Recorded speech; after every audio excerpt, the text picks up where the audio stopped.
My parents were addicts. They would shoot up at every opportunity to get their fix of photography. I have lived the life of a celebrity. Every action has been captured, every step snapped and stored, each mistake immortalised in media. I have pictures documenting every stage of my life. Of course, in this age of digital photography, it's now the norm, but for most people my age, their childhood hasn't been documented in quite so much detail. Every old picture they have is treasured and they regret not having more.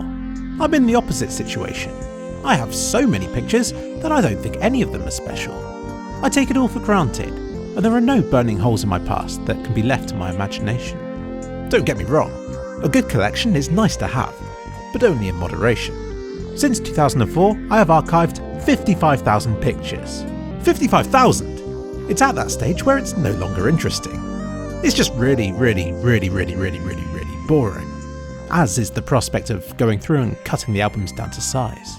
Having suffered the ordeal of trying to sort through all of these pictures, I've been enlightened. My parents may have been a step ahead of their generation, but now I feel that I'm ahead of today's trends. And I've gone the other way.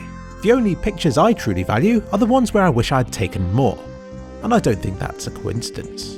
Less is more. Sure, take hundreds of pictures of your holiday. Go wild. Digital photography's free, and the more you take, the better the chances of that perfect shot.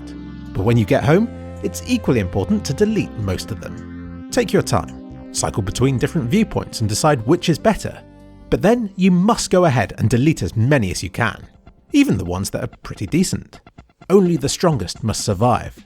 If you're doing it right, then you'll feel a bit sad at the moment you delete each picture, as memories are washed away like tears in the rain.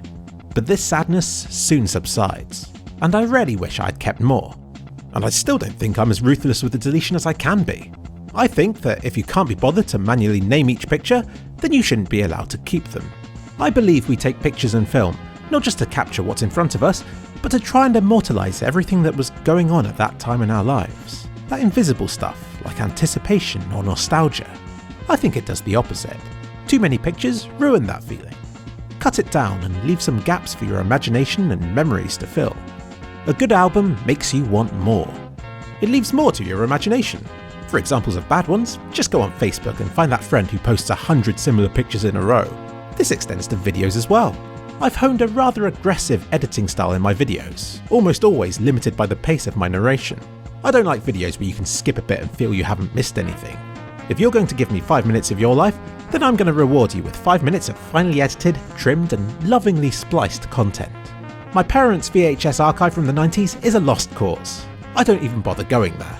But brilliantly, for their newer records, my parents are beginning to change their style. I learned my ways from them, and it means so much to think that I'm now influencing them in return in some way. Especially since these changes make my life as the family backup guy a lot easier.